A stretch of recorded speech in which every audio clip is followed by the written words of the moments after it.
Kia ora, no mai haere mai ki tēnei hui. Welcome to our monthly live where we walk through the Facilitation Garden and profile the 6 new strategies available to you as part of your membership. So let me get started and take you through the sign up process. So the sign up process I know can be a little bit challenging depending on which device you're joining from. And so tonight I'll walk you through how to log on to your sign-in spot, and then walk you through the 6 new strategies just for you. One moment, please. I'm going to share my screen. Kia ora.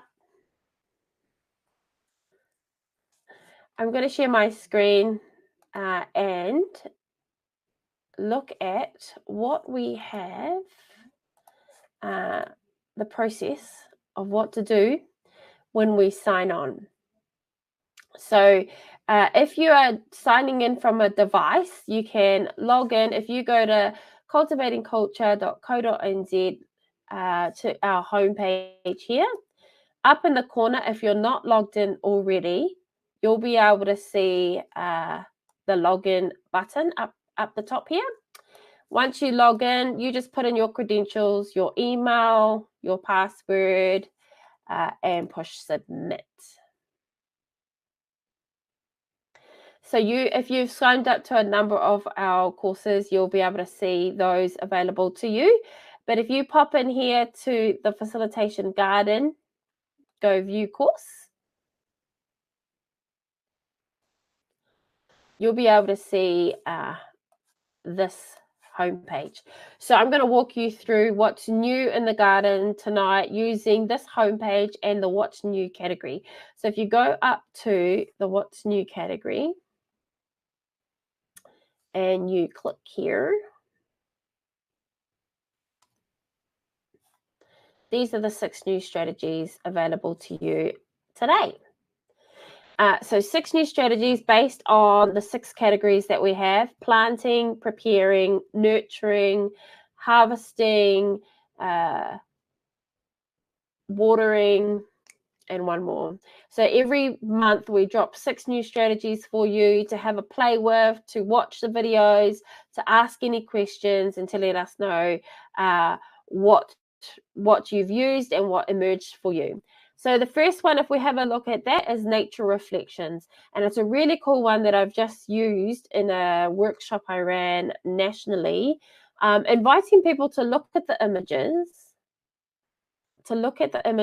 and identify which of the images resonate with you and what resonates with you. So this is a video that is about 5 minutes long that you can watch in your own time. So tonight I'm just walking you through the new strategies, answering any questions that have emerged, and showing you around the community.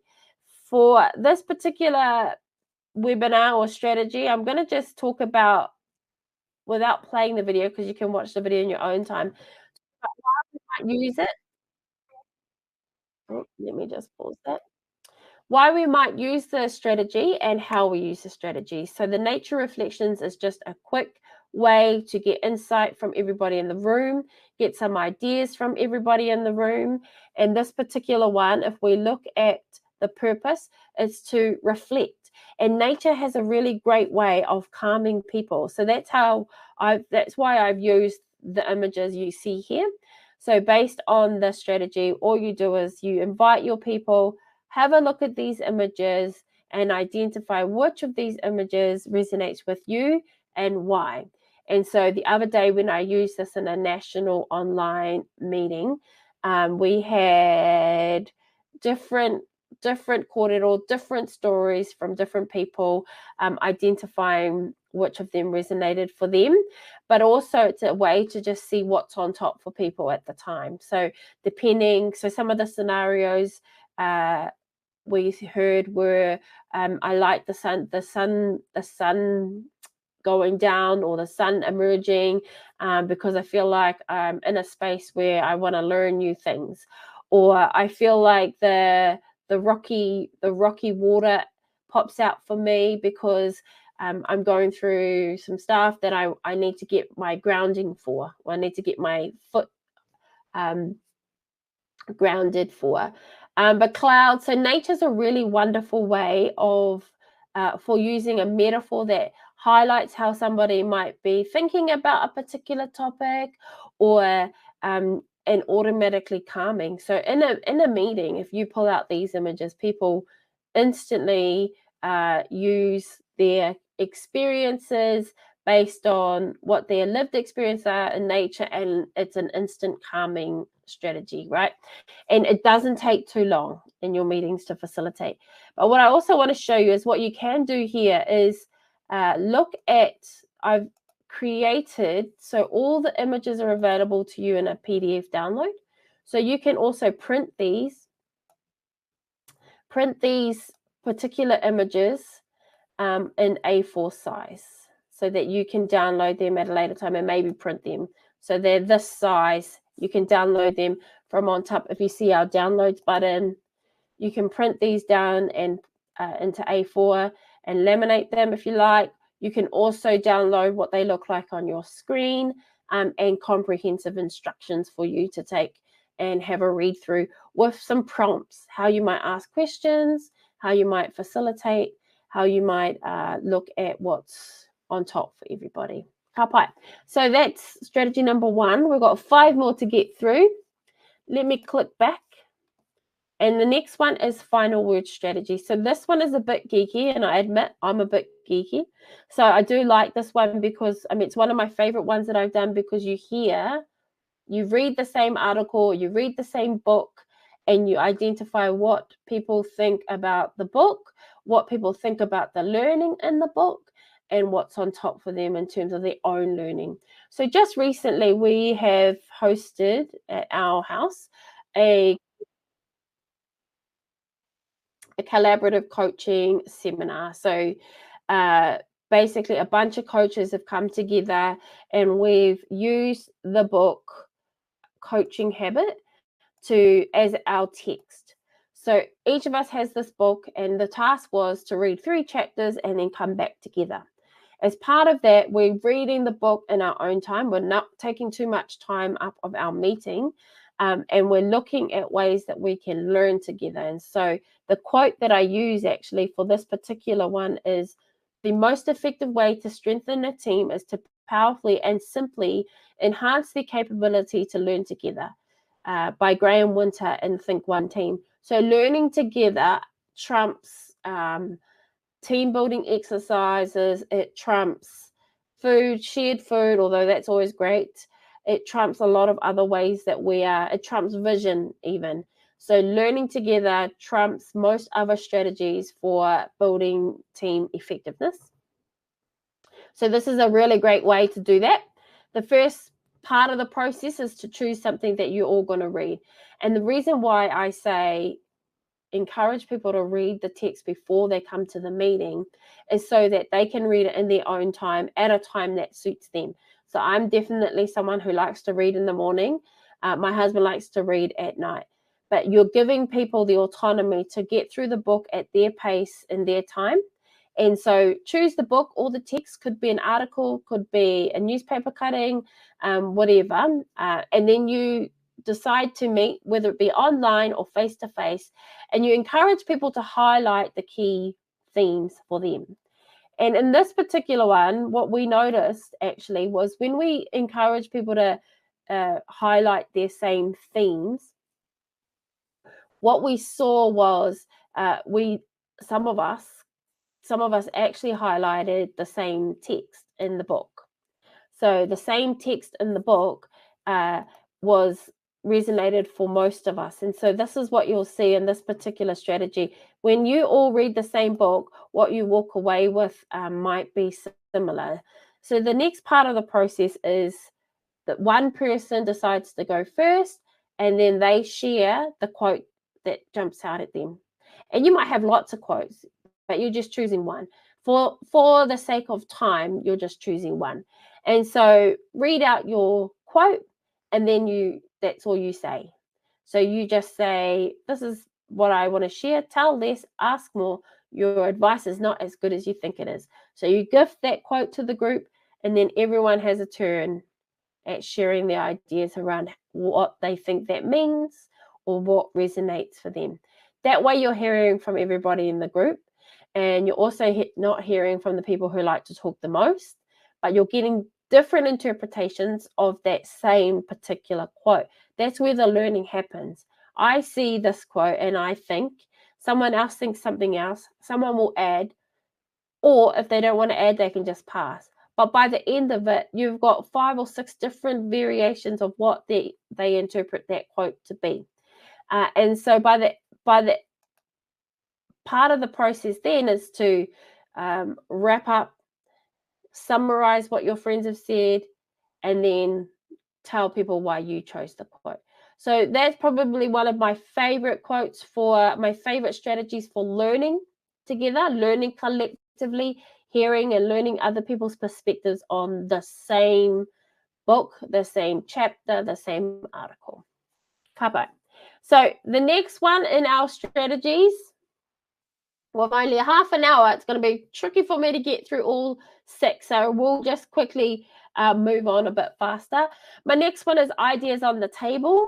This one I learned overseas, and it's one that I've definitely picked up, because what happens when we look at ideas on the table, sometimes when we share our ideas, we think it's attached. We have this emotional attachment to the idea. Here's an idea, I think we should. And so then that becomes part of your identity. This is my idea, it belongs to me. So if anybody wants to add to it, take it off the table, summarize it, or omit parts of it, or just open it up for discussion, you feel that as a direct hit on you, right? That's because you're saying, this is my idea. My idea is.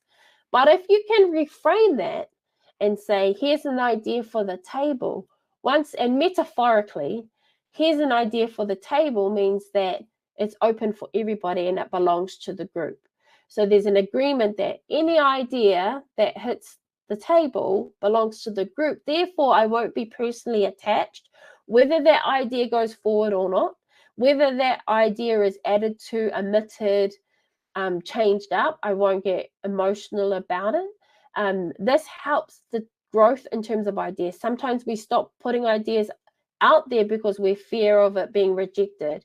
Sometimes we stop putting ideas out there because they're not exactly what I want. But there's an agreement when you use ideas on the table that the idea belongs to the group. Therefore, the group can do and grow or omit from it. If you want to have collaboration and collective ownership, we've got to start reframing ideas, and we've got to start welcoming all the ideas and not shutting them out. And one of the reasons why this is important to me, particularly in terms of the work that I do, is understanding that when we gift ideas to the table and we hear from everybody, then we're better informed for decision making. And so the image I used was an elevator with the missing number 13. If we're not putting all the options out on the table, we're not making informed decisions. So sometimes we're not hearing from everybody because there's this inability to share because my idea might be shut down, therefore I'm rejected. But if we can start depersonalizing the ideas and sharing the ownership, then we're more placed to make informed decisions, and then we're hearing from the group. Now, the definition of collaboration is doing something that you can't do by yourself. Ideas are exactly important for that, because you can't come up with all the ideas and do everything by yourself. So ideas on the table is really about depersonalizing our attachment to ideas, but offering ideas for the greater good of the goals of the group, the vision of the group, and the collaborativeness of the group. Kapai, where are we up to? Man, this is like a marathon. I might need to restructure how I deliver these. So the next one is scale up by 1. This is a new one that I've kind of started implementing, trying to make sure that we get feedback that is useful and quick. So often, I don't know if you've done this, but I just filled out the longest feedback for Air New Zealand. I booked a flight, and then all of the questions they asked me took me a good 20 minutes, even though they said it would take 5. So scale up by 1 is a feedback scenario where you're just wanting to get 1% better. And that corridor comes from James Clear, Atomic Habits. So he talks about getting 1% better every day.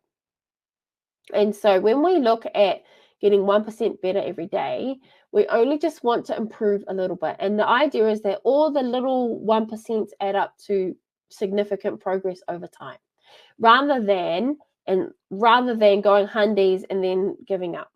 So 1% better is like compound interest. You just want to get 1% better every day, and therefore the habit sticks, the discipline sticks, the consistency sticks. So that's kind of where scale up by 1 came from. And let me just share with you the scenarios that I've got here. So if you want to get better at something,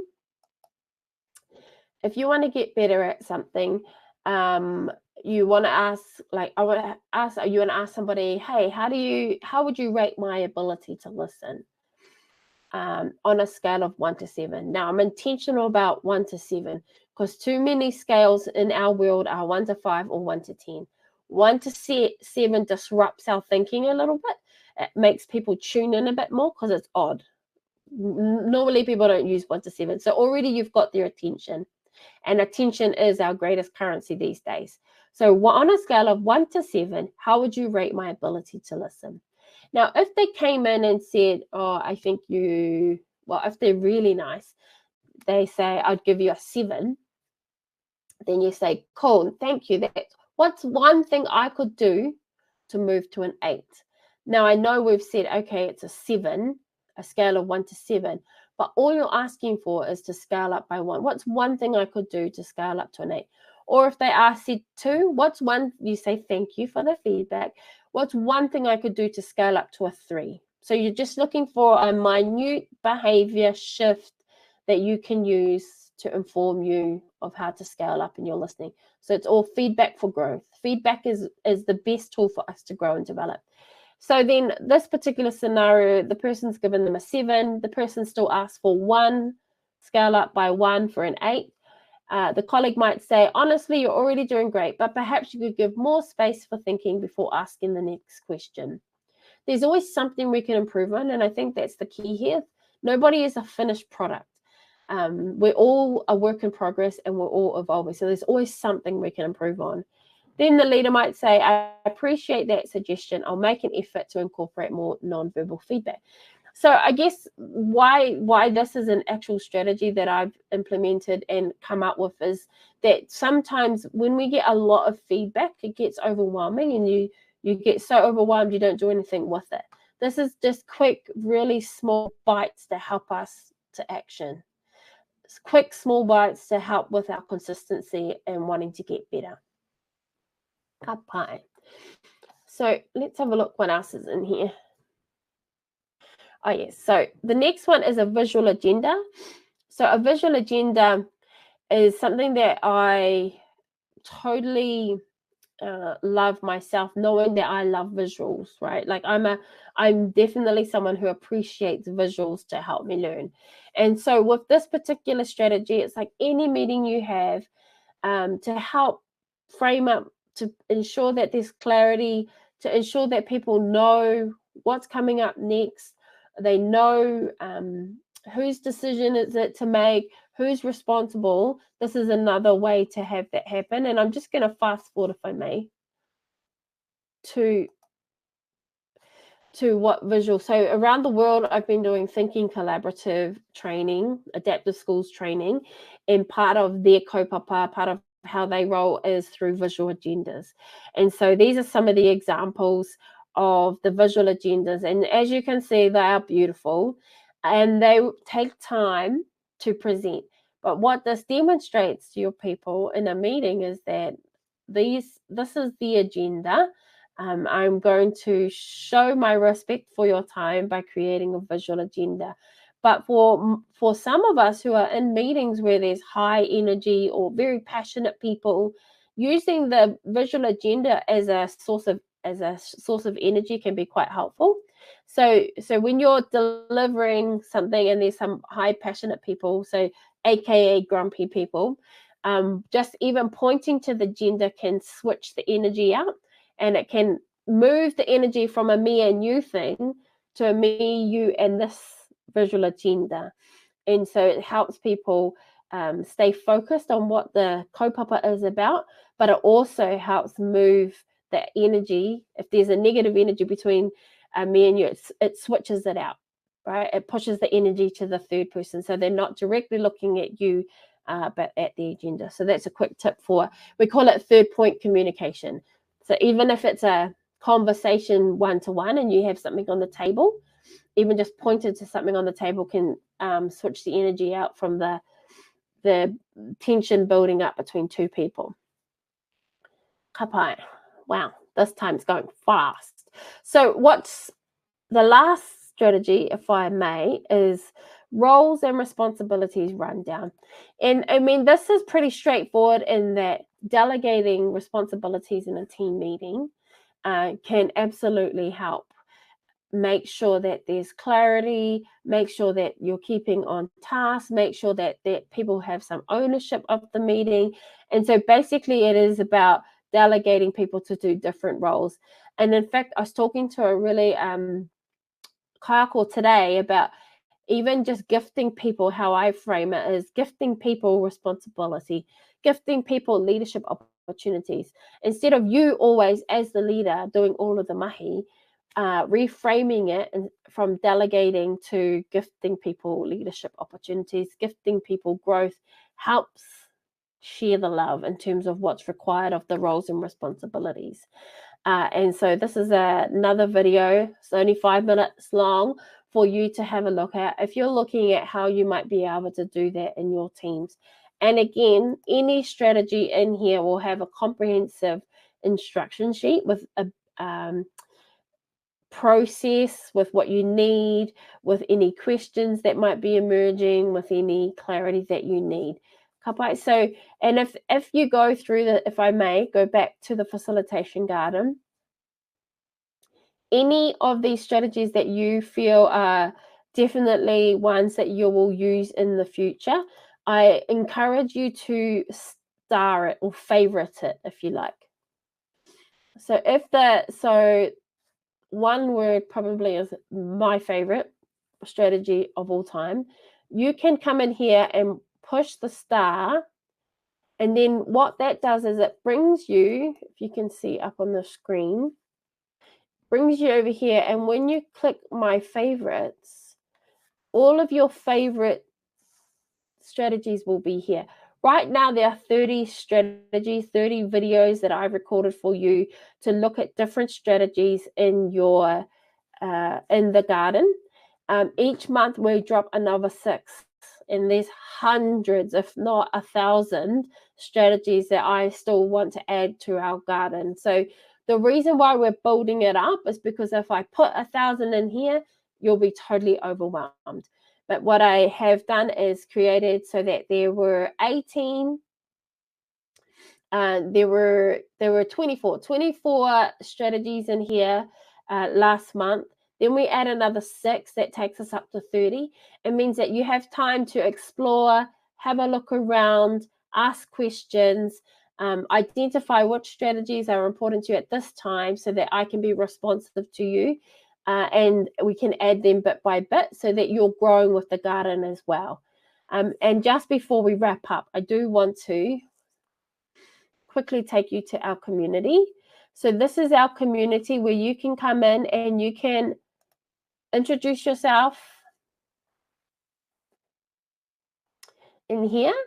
Introduce yourself, write about who you are, where you're from, or you can ask discussion. You can ask different questions in here about what you want to learn in terms of your leadership, or quick question and A. So this is like a little chat group. If you ask a question there, I'll jump in and answer it. So this is a space for you to grow and learn alongside other leaders, to be curious about how you might want to run meetings that are engaging, that are including all of your people, and all of those things. And I just, if I may, last one, if I take you here, at any time you can come here and pop this drop down arrow, and you can see all of the different strategies there available for you. So there's 4 in each of the categories: preparing, planting, nurturing, pruning, harvesting, and watering. Anytime you can go in there, access the videos, ask a question, favorite it, rewatch it. Totally up to you how you use the community. But at this point, that's our 6 strategies. That was a bit like a marathon. I may need to review our timing, but I wanted to make sure that I covered them quickly so you knew what was new in the community. And given that there's currently 30 strategies, that will take some time for you to get through it all. But use the community. You can access the community here to a quick question and answer. You can quickly ask questions here, like a little group chat, and then or go to the community using this button here. Ka pai. So 7:27, that's all we have for tonight. I did in my last email talk about what do we do when people are hard. I will look at adding more leadership content in terms of what we can do when we're struggling with difficult people. I will start adding some of that content as well. But the best thing to do if you have questions is to ask in this chat group, and I'll pick it up in our monthly live or answer directly in the group. Let me just close that down. Right. And that's it. It's a whānau. That's a wrap for us tonight. I will just leave it there and wish you well. Please let me know if you have any questions. I will check this. I check this community regularly to capture what is on top for you and to be responsive to what the requirements are for new strategies. Ka pai. Thanks very much. Thank you, everybody, for coming tonight.